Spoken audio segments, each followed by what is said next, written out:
morning all. So, mga sisiw naghintay na mabigyan ko silang pagkain dito dumadapo sa aming balkon. Tapos, pakita ko sa inyo yung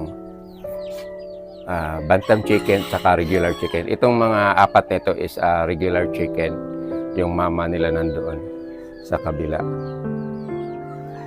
So, ito yung bantam chicken. Tapos, ito naman yung regular chicken. So, i-compare niyo yung laki. Sobrang laki. Bali, mag-times to yung laki itong aking natural chicken. Yan. So, that is bantam chicken yung lalaki. Tapos, yung sa likod, that is natural chicken. Saan yung bantam? Hinanap ko yung bantam ko dito na nagpalaboy-laboy. And this is my chicken panabong. Kailangan ko pang bigyan. Dula pa kayo kasi hindi pa siya sanay. Ayan. Ito lang pala yung ano ko. Uy. Di ba papadakop? Ito yung bantam chicken ko. Yung mata pula. Kaya lang. Di padakop. Di. Nahihirapan ako kasi naghawak ako ng camera.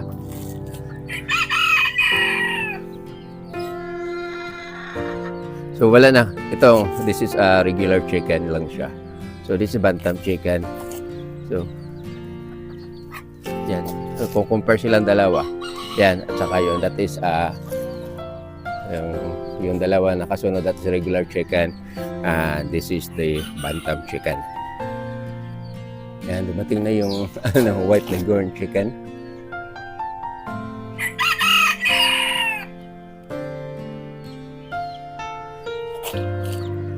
So ngayon, magpakain ako ng aking manik. So just imagine, itong mga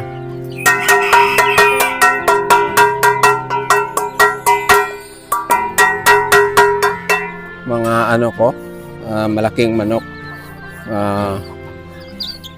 Kinakagat nila yung mga maliit ko na manik, yung mga bantam ko nga chicken. So kawawa itong mga bantam ko.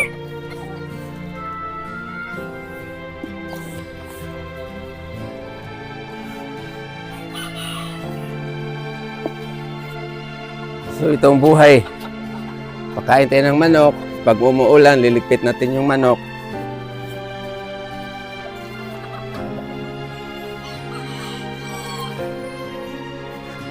Yun pa sa likod. Itong manok dito, kawawa.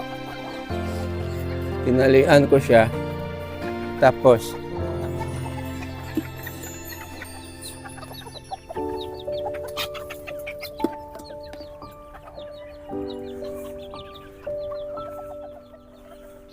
pag umuulan dito, lilikpit ko naman itong mga manok ko. So, itong kaisa-isa ko nga pulang na manok.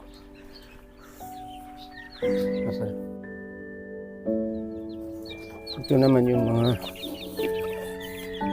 VIP chicken ko. Mga special chicken itong nandito sa loob.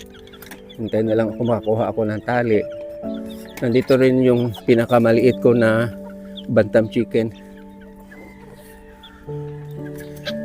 So ito yung buhay. Mahirap.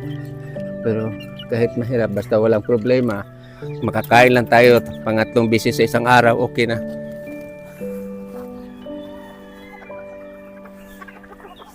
So may marami ng itlog, sana makaproduce ito. Ito.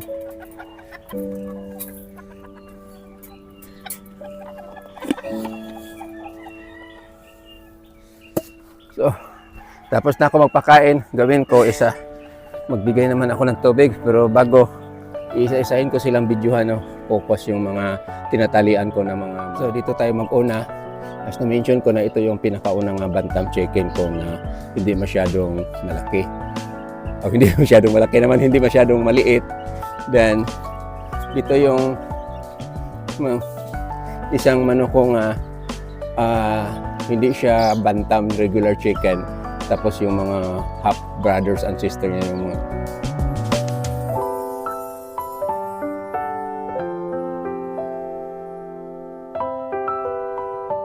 So tignan nyo yung taas ng paa niya. So magaling ito, manok na ito, panabong. Then, dito naman tayo sa kabila. Yan, that is yung na-focus sa camera ko, that is natural chicken. Itong dalawa dito na nakawala, walang tali, that is natural chicken. Then, yung babae, it's that is bantam. Then, ito na yung mga paborito kong manok na tinatalian ko. So, ang ganda ng kulay. Then, another here, yung pinakamaliit ko na bantam chicken.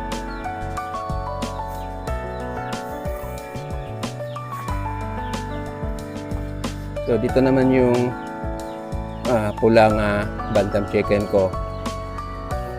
Kasi pag malapitan sila, magsasabong. Tapos, pag masabong, mabidyohan ko, mangyari, hindi tatanggapin sa YouTube yun. So, this is yung isa, yung nakatalikod na babae, that is a regular chicken. Then, this is a bantam chicken. Yan. So, tingnan nyo yung diferensya. So, sobrang liit yung bantam chicken.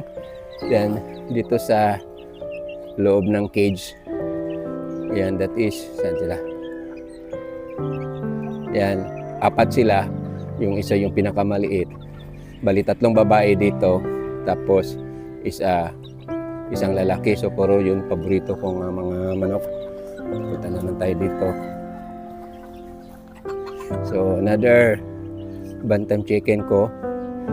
Makain ko na. Tapos, itong laging, kaya lipat-lipat ko kung kalalagyan. Tignan niyo yung balhibo sa ikog niya. Nasira na dahil madaanan siya nung natural chicken. Tusikon siya. So, kawawa. Maganda pa namang kulay ito. Then lastly, yung binibreed ko na dalawa. Yan. So, nandito yung itlog nila sa loob. Sana mag-produce. Then, I have a special chicken, which is the silky chicken.